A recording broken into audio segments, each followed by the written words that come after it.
예, 전망치 얘기부터 해보겠습니다. 한국은행이 앞서 말씀대로 올해와 내년도 전망치를 모두 내렸습니다. 올해 만약 한국은행의 수정 전망대로 2.7% 성장을 하게 되면 우리나라 6년 만에 가장 낮은 수준의 성장을 하게 됩니다.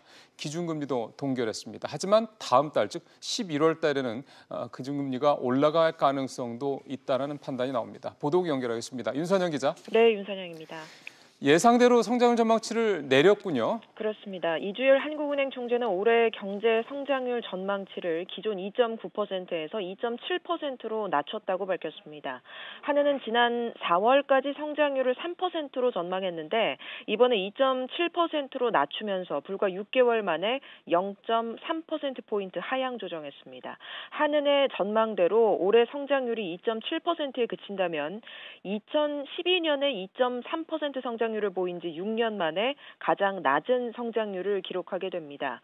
이주열 총재는 이렇게 성장률을 낮춘 배경으로 미중 무역 갈등에 따라 대외적인 불확실성이 커지고 있는 데다 내부적으로는 고용 부진을 꼽았습니다. 기준금리도 동결했고요.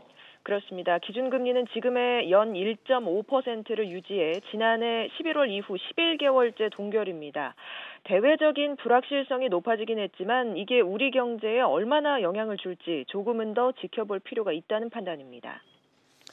근데 사실 오늘 금리가 오를 수도 있다라는 그런 전망도 좀 있었잖아요. 혹시 오늘 동결이 됐긴 했는데 뭔가 좀 금리 인상에 대한 어떤 조짐 같은 것들이 있었습니까? 네, 여러 면에서 금리를 올릴 수 있다는 신호가 감지됐습니다.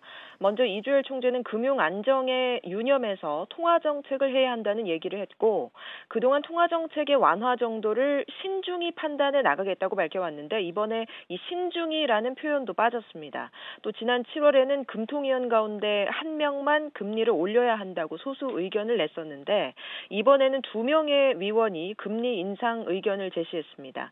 이에 따라 올해 마지막 금통위인 다음 달에 금리 인상 결정이 나올 수도 있다는 관측이 나오고 있습니다. 지금까지 보도국에서 전해드렸습니다.